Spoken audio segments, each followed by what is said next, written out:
Assalamualaikum warahmatullahi wabarakatuh. Selamat malam teman-teman semua. Apa kabarnya hari ini? Sudah siap untuk menyimak pembelajaran prakarya kali ini? Pastikan kalian sudah menyiapkan buku dan alat tulisnya, dan jangan lupa berdoa dulu ya sebelum kita memulai belajar. Pada malam hari ini Ibu akan menjelaskan materi pada modul 10 mata pelajaran prakarya mengenai cipta kreasi limbah plastik.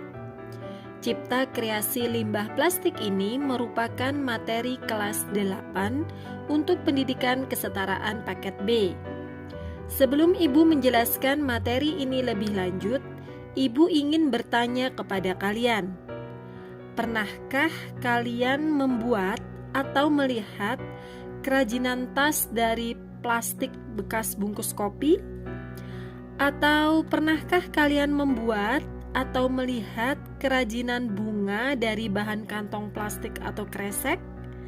Nah, jika kalian pernah membuat atau melihatnya, maka apa yang kalian buat atau lihat tersebut merupakan cipta kreasi dari limbah plastik.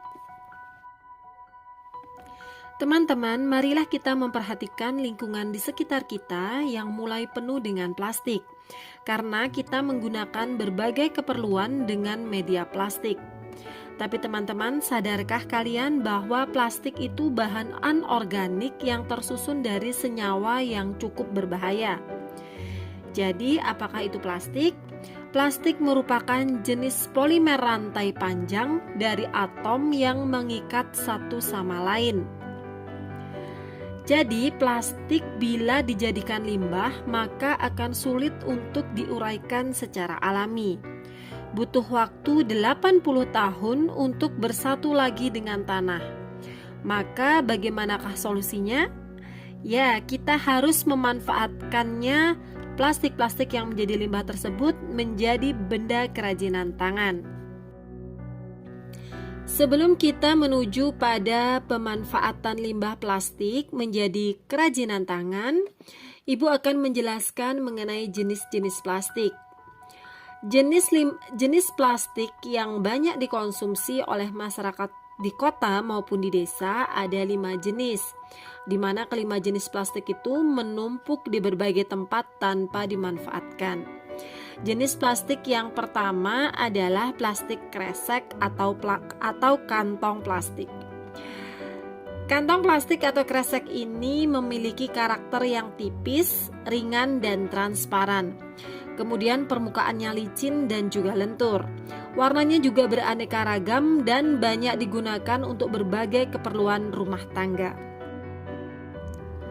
Kemudian jenis plastik yang kedua adalah plastik bungkus kopi. Jenis plastik ini ukurannya relatif hampir sama ya, paling hanya berbeda sedikit, yakni sekitar 10 x 10 cm.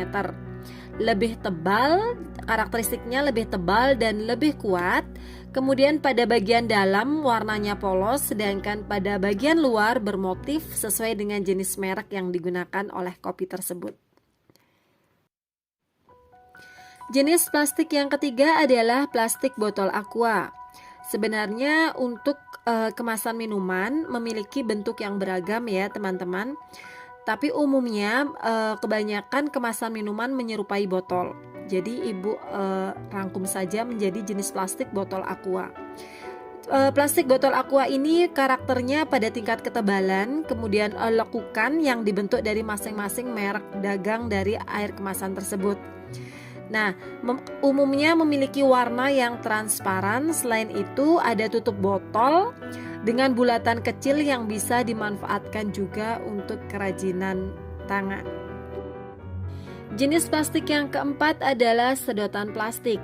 Jenis plastik yang digunakan untuk melengkapi tempat atau cup minuman memerlukan sedotan. Nah, sedotan ini menggunakan bahan plastik dengan warna dan ukuran yang bervariasi. Umumnya bentuknya memanjang sekitar 20 cm, tetapi ada juga yang lebih pendek dengan leher yang lentur atau dapat dilekuk-lekukkan. Jenis plastik yang terakhir adalah plastik sampul buku. Sampul buku saat ini banyak menggunakan bahan plastik. memiliki bentuk seukuran kertas HVS, kemudian permukaannya lebih licin dan halus, ketebalannya yang cukup sehingga mudah dibentuk. Terdapat variasi warna yang kesemuanya bersifat transparan.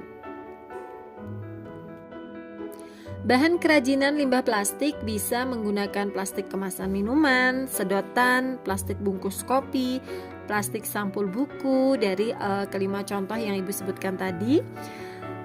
Sekarang kita akan berkarya dari bahan yang ada. Nah, kalian bisa mendapatkan limbah plastiknya terlebih dahulu dan selanjutnya kita akan melakukan pembersihan. Proses pembersihan limbah plastik ini dilakukan dengan 3 langkah, yakni yang pertama adalah kumpulkan sejumlah plastik yang akan digunakan, kemudian kita pilah. Kita akan dapatkan jenis kantong plastik, kemudian dipilah lagi yang mana bungkus kopi, kemudian yang mana botol aqua, sedotan plastik, sampul plastik, dan lain sebagainya.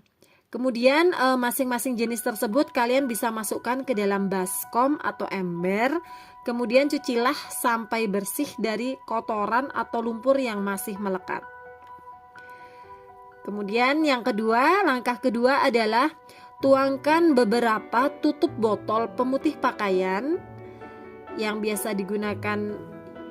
umumnya biasa digunakan untuk memutihkan pakaian ya, untuk menghilangkan noda-noda. Nah, ada berbagai macam merek yang bisa kalian beli di warung atau di minimarket. Kemudian setelah memasukkan beberapa tutup botol pemutih pakaian, kemudian direndam selama beberapa jam. Cara ini fungsinya untuk menghilangkan bau dan kotoran yang tersisa.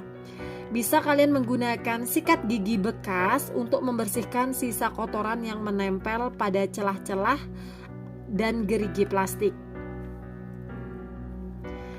Kemudian setelah kita rendam dengan pemutih, langkah yang ketiga adalah tiriskanlah plastik yang sudah bersih di tempat yang teduh. Untuk mempercepat kering dan bersih dapat menggunakan lapel, kemudian kita atur dan kita bereskan. Nah teman-teman, setelah kita melakukan pembersihan dari limbah plastik yang akan kita gunakan, nah mulailah kita akan berkarya sesuai dengan jenis plastik yang telah kita pilah. Misalnya untuk kemasan gelas minuman air mineral, kita bisa membuatnya menjadi kerajinan tas dari bahan gelang-gelang tutup gelas minuman mineral. Bisa dilihat dari gambar ya. Kemudian misalnya dari jenis plastik bungkus kopi, maka kita bisa membuat kerajinan tas juga dari bungkus kopi tersebut. Kemudian ada juga kantong kresek atau kantong plastik yang bisa kita gunakan untuk kerajinan membuat bunga dahlia. Nah teman-teman, video proses pembuatan dari masing-masing kreasi limbah tadi, Ibu akan sertakan linknya terpisah ya. Setelah kalian membuat kerajinan dari limbah plastik melalui video tutorial yang Ibu sertakan pada link terpisah, maka kreasi kerajinan yang kalian buat tersebut agar tampak menarik, kita bisa membungkusnya. Tampilan atau bungkusan itu disebut dengan kemasan. Benda kerajinan memerlukan kemasan karena untuk penampilannya menjadi lebih menarik. Jadi kemasan itu sangat penting. Untuk itu mari kita mempelajari mengenai kemasan kerajinan, khususnya kerajinan yang telah kita buat. Kerajinan ini karena bahannya dari limbah, maka bahan untuk pengemasannya juga yang sederhana namun tampil mewah. Nah, ada 2 jenis kemasan benda kerajinan dari limbah plastik yang cocok. Yang pertama adalah kemasan bahan plastik dan yang kedua adalah kemasan bahan kertas. Kita bisa memilih keduanya, baik kemasan bahan plastik maupun bahan kertas, atau memilih salah satunya.